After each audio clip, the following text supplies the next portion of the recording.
ఇప్పుడే Country Delight యాప్ని download చేసుకోండి. Download the Country Delight app now.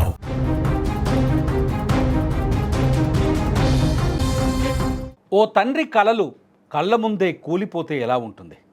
తాండూరుకు చెందిన ఆ తండ్రి పరిస్థితి ఇప్పుడు సరిగ్గా అలాగే ఉంది. 15 రోజుల కిందట ఆ ఇల్లు పెళ్లి సందడితో సంతోషంతో నిండిపోయింది.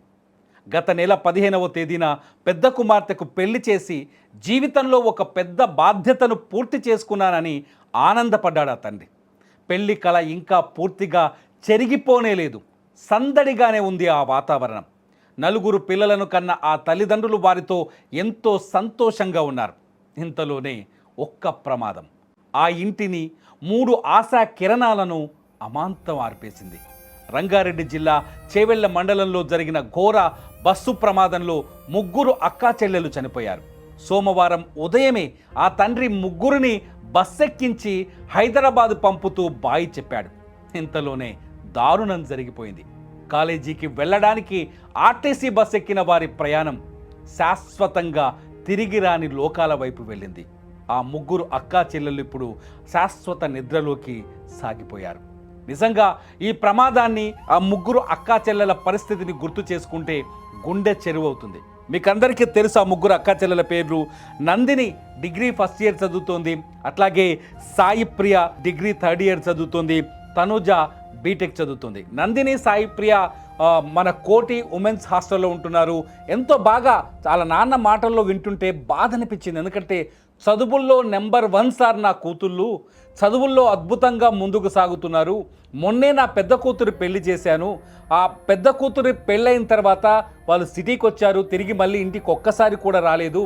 వాళ్ళని చూడ్డానికి, అంటే 3 బిడ్డలను చూడ్డానికి ప్రేమతో వాళ్ళ అమ్మ వద్దన్నా కూడా, చదువు పాడవుతుందని ఆ పిల్లలు వద్దన్నా కూడా వాళ్ళ అమ్మ ప్రేమతో వాళ్ళని ఇంటికి పిలిపించుకుంది.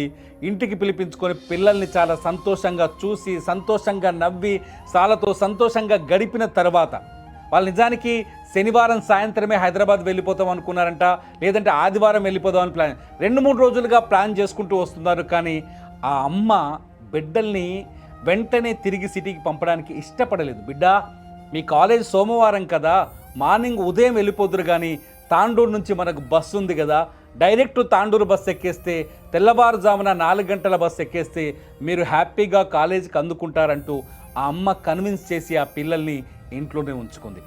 ఆ 3 పిల్లలు పాపం అమ్మతో ఉన్నారు, అమ్మ చెప్పిన మాట విన్నారు.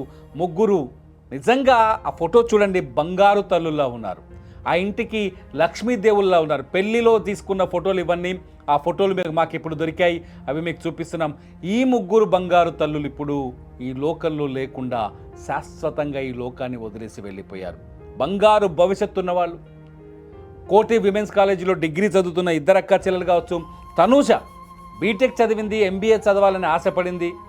ఆమె ఒక పార్ట్ టైం జాబ్ చేస్తుందంట నారాయణగూడ ఏరియాలో. అక్కడే కష్టపడుతూ చదువుకుంటూ ముందుకెళ్తుంది. చదువులతో ముందుకు వెళ్ళి చదువులతో బంగారు భవిష్యత్తును నిర్మించుకునే పనిలో ఉన్నారు ఈ 3 అక్కా చెల్లెలు. పెద్దక్క పెళ్లి కోసం ఇంటికి వచ్చారు. ఒకసారి ఆ ఇంటి దగ్గర పరిస్థితిని చూడండి. మా స్క్రీన్ మీద చూడొచ్చు. ఆ ఇంటి ముందు ఇంకా పెళ్లి పందిరి ఇంకా చాలా స్పష్టంగా అలాగే ఉంది.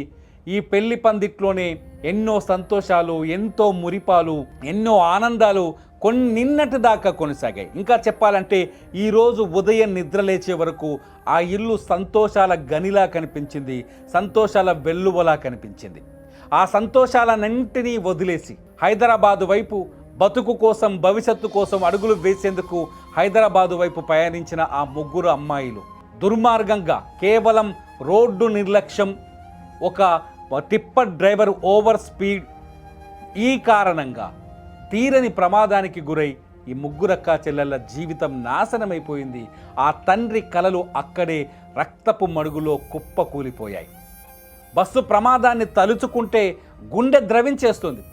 ప్రమాదం జరిగిన తీరును తెలుసుకుంటే బాధేస్తోంది, కోపం కూడా కలుగుతోంది. ఇంత నిర్లక్ష్యమా? ఒకసారి ఆ తల్లి ఏడుపులు వినండి. ఇంటి ముందే కూతుర్లిక తిరిగి రాని లోకాలకు వెళ్ళిపోయారు, నా బిడ్డలు తిరిగి ఇంటికి రారు, శవాలుగానే వస్తున్నారని ఊహించుకుంటే, ఆ తల్లి బాధను ఒక్కసారి అర్థం చేసుకుంటే గుండె రగిలిపోతుంది. ఇంటి ముందు ఓ చెట్టు పక్కన కూర్చున్న ఆ కుటుంబ సభ్యులు ఏడుస్తున్న ఆ దృశ్యాన్ని చూస్తుంటే బాధ కలుగుతోంది. బంగారం లాంటి నందిని, సాయి ప్రియ, తనూజ తిరిగి వస్తారా? కారణాలు ఏవైనా చెప్పొచ్చు. రోడ్డు విస్తరణ ఆగిపోవడానికి కారణాలు ఏవైనా చెప్పొచ్చు. ఉదయాన్నే బస్సులో 72 మందిని ఎక్కించడానికి కారణాలు ఏవైనా చెప్పొచ్చు. రోడ్డు భద్రతకు సంబంధించిన విషయంలో నిర్లక్ష్యం చూపించిన అధికారులు కారణాలు ఏవైనా చెప్పొచ్చు. నిజంగా రోడ్డు పైన ప్రమాదం జరగకుండా, యాక్సిడెంట్లు జరగకుండా చర్యలు తీసుకోవడంలో లోపాలకు కారకులైన వ్యక్తులు కారణాలు ఏవైనా చెప్పొచ్చు. ఈ ముగ్గురు పిల్లల్ని తిరిగి ఇవ్వగలరా?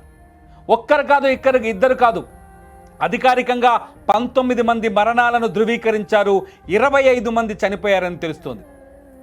తనుజాని, సాయి ప్రియని, నందినిని తలుసుకుంటుంటే, వాళ్ళని గుర్తు చేసుకుంటుంటే, వాళ్ళ ఫోటోలు స్క్రీన్లో చూస్తుంటే, వాళ్ళ నాన్న చెప్పే మాటలు వింటుంటే కన్నీళ్ళు కలుగుతున్నాయి. మనం కూడా పిల్లలు కలిగిన వాళ్ళం కదా.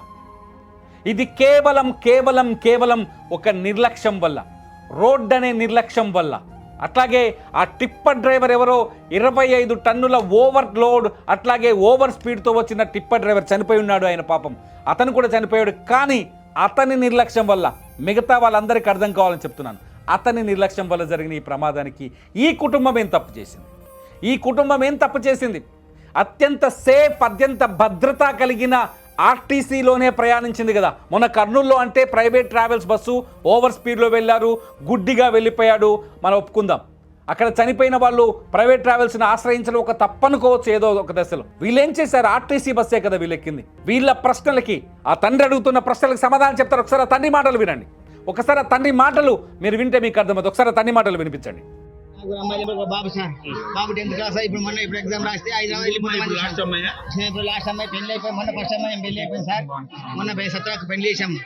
పోయింది, అందరు పోయింది. మళ్ళీ మా ఆమె పిలిపించింది, చదవకుండా పిలిపియాకని చెప్పాను సార్. నేను పిలిపాకని చెప్తే పిలిపించే పొద్దుగా 5 గంటల బస్ ఎక్కించాను. ఎగ్జామ్స్ ఉన్నాయి, అందరూ కోటి మీద కలిసి 2 ఉంటారు.